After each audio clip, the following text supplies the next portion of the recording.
Cognitive Behaviour Therapy, Vicious Cycles by getselfhelp.co.uk. So Cognitive Behaviour Therapy, or CBT, looks at the links between thoughts, feelings and behaviours. How you think about yourself, the world and other people, which is generally a result of earlier experiences in life. CBT tends to focus on the here and now, and although therapy helps to make sense of the past and understand the way it has shaped your life, and that's really important to do, CBT mainly looks at ways to improve your current situation and future. So CBT says there is a trigger or a situation that we think about. So we have thoughts in reaction to the trigger or situation. And as a result of those thoughts, we feel an emotion and we have some physical sensations. And as a result of those thoughts and feelings, we behave, we react in a certain way.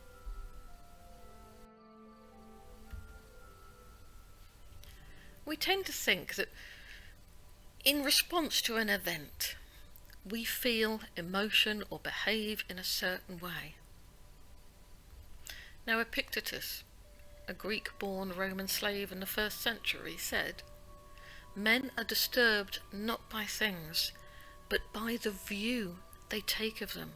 So he's saying, and CBT agrees, that it's not the event which causes our emotion and behavioural response, but it's the meaning or the thoughts about the event which causes us to feel and behave in a certain way. For example, in the middle of a night, you might hear a loud crash.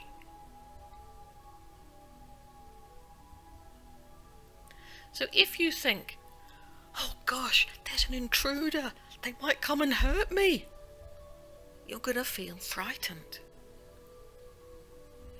If you think, "My son's drunk again," then you might feel angry or annoyed. Or if you think, "The cat's knocked over that biscuit tin again," then that might feel okay, or perhaps mildly annoyed. And if you think, "Oh gosh, my clumsy daughter is home safe," then you're going to feel relieved. It's the same event, same situation, but the different meanings that we give it lead to different emotions. So we can make sense of our emotions using vicious cycle diagrams, looking at the thoughts, feelings and behaviours and trying to make changes. So the vicious cycle of anxiety.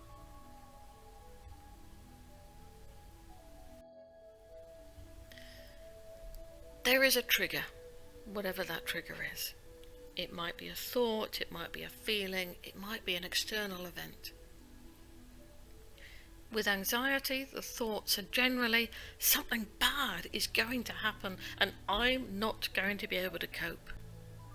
It's very future focused and it's catastrophic. We tend to think the worst possible thing is going to happen. And if anybody has those thoughts and believes those thoughts,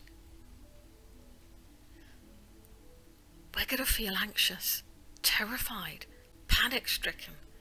You're going to get the body's alarm system is going to be activated and we're going to feel that adrenaline response, tense, heart racing, breathing fast, shaky, hot, sweaty and all those things.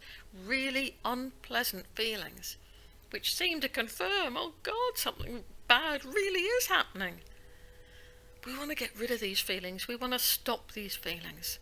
So we tend to do these things. We avoid or escape. So we might avoid situations where we're likely to feel anxious, or if we find ourselves in a situation where we suddenly feel anxious, we're going to want to escape in order to stop the thoughts, stop the feelings.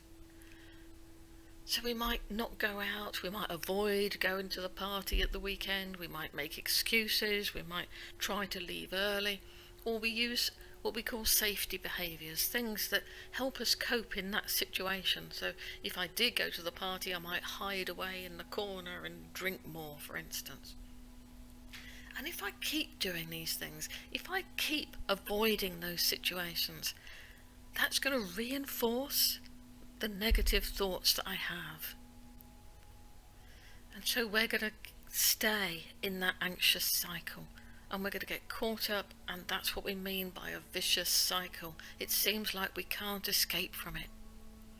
But in CBT, we can learn to escape and break that cycle. Depression, vicious cycle of depression or sadness. Now Eeyore is a very good example. He's slow, he thinks very negatively, gloomy outlook, no energy, doesn't want to do anything. And depression is a lot like Now depression might creep up on us over a long time. It might also be some trigger or event or thought that dips our mood. And our thoughts tend to be very negative, very gloomy. It's like wearing really dark, gloomy specs. Very self-critical. We tend to be really down on ourselves, and we think there's no point, quite helpless about the future. No one likes me. And anybody that thinks these thoughts and believes these thoughts are going to feel sad and depressed. Energy will drop, will feel tired, no motivation, not interested in doing anything, and just slow down. And if you're thinking and feeling that way, then we're going to withdraw and isolate ourselves. We're going to stay home, not do much. We're going to cut ourselves off from other people, not go out, and just drop all the fun stuff. And if we stay home and cut ourselves off from other people, how does that affect the way we think? How does that affect the way we feel? So again, we get caught up in this downward spiral that we feel we can't escape from, we can't break out from.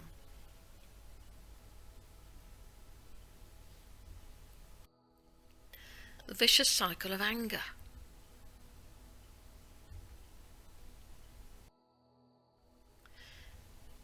Now, in response to a trigger, thoughts with anger tend to be, it's unfair. This isn't right. There is some injustice. I must do something about it. I must right this wrong. So we feel angry. We get that same adrenaline response that we do when we're anxious, but this time it's not about running away and avoiding. It's about attacking, giving us the resources that we need to right this wrong. We get this urge to hit out, to make a noise, to shout, we make ourselves look bigger, or it might be quite low key and just sarcastic and that sort of thing.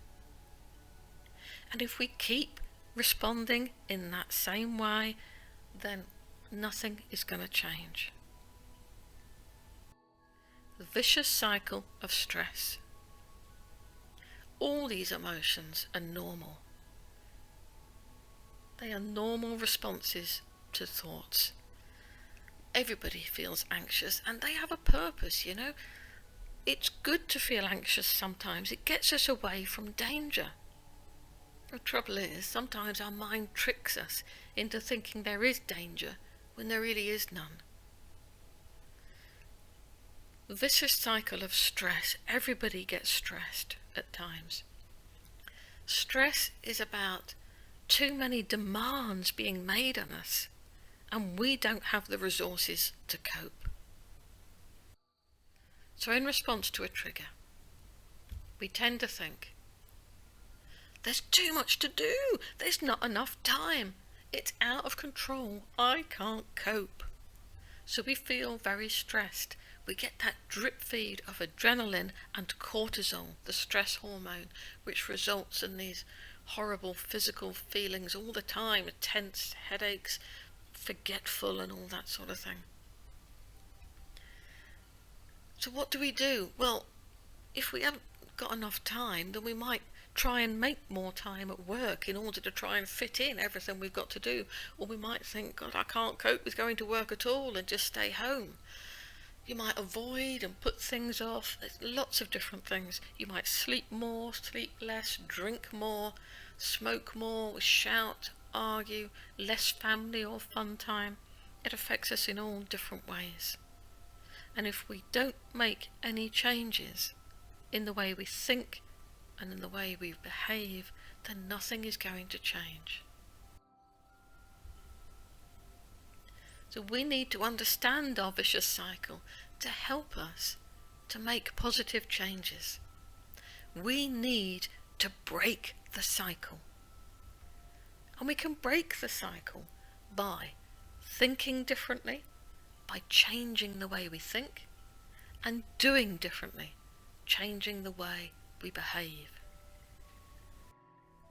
So if we go back to the vicious cycle of anxiety, we can break this cycle by thinking differently, and that will include learning to challenge our thoughts, not believing our thoughts, learning not to pay attention to our thoughts, and learning skills that will help us do those things. That is going to have an impact on the way you feel. And if we also change our behaviours, so instead of avoiding or escaping, we make a plan to gradually do those things and to stick with them rather than escape. We need to start small and build up. So start with little things, make a plan, and learn and use coping skills to help you cope with those situations. And every time you go into that anxiety-provoking situation, the first time you're going to be very anxious. The second time you're not going to be quite so anxious, because you're starting to learn that actually it wasn't so bad as what I thought it would be. And the next time you go, again, you won't be quite so anxious. And each time the anxiety will reduce and it will go away quicker too. So if we think differently and do differently, then you're going to feel very differently. You're going to be feeling much less anxious and more confident in yourself. And for depression, with depression we start to make those changes in the behaviours, because that's where the evidence says works most quickly, most effectively. We change what we do. So rather than withdraw and isolate ourselves, we need to start to go out more. Do more of the activities I enjoy or used to enjoy. Connect with other people. So rather than cutting ourselves off, start to make those connections again, spending time with other people. Gentle exercise. Exercise is an amazing mood enhancer. Now it all feels like a big ask at the beginning. But start with the 5-minute rule. Go for a walk, 5 minutes. Commit to that. After 5 minutes you can ask yourself, is this helping? How am I feeling? Do I want to carry on, or actually is that enough for today? And you can learn coping skills that will help you do those things. And then you can also learn to challenge your thoughts. Change the way you think. Not just challenge, but learn not to believe everything your thoughts say. Learn to not pay attention to your thoughts all the time. Start to notice the positives, because when we're depressed we tend to focus on all the negatives, on the past. We ruminate and get caught up in horrible things, but we can start to notice the okay stuff and the good stuff. And you can learn skills again that will help you do this. So if you're thinking differently and acting differently, that's going to have an enormous impact on the way you feel. your mood will lift, your energy will increase. And the more your mood lifts and your energy increases, you're going to do more, you're going to be thinking differently. And so your new positive cycle is going to develop even more.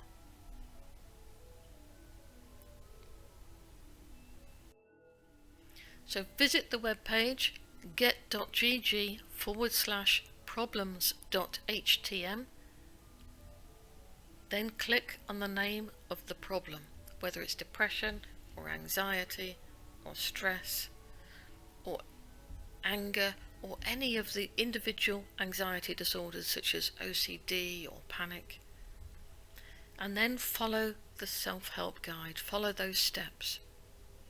You can download lots of worksheets and information leaflets from there. You can find further self-help resources on get.gg or getselfhelp.co.uk. It's the same website. You can download self-help MP3 downloads from selfhelpmp3.co.uk. And there are some for depression, for anger, for anxiety, or some mindfulness, all different kinds of MP3s. You can ask your health professional about practical and fun CBT skills. You can find out more from thedecider.org.uk and just visit the website get.gg.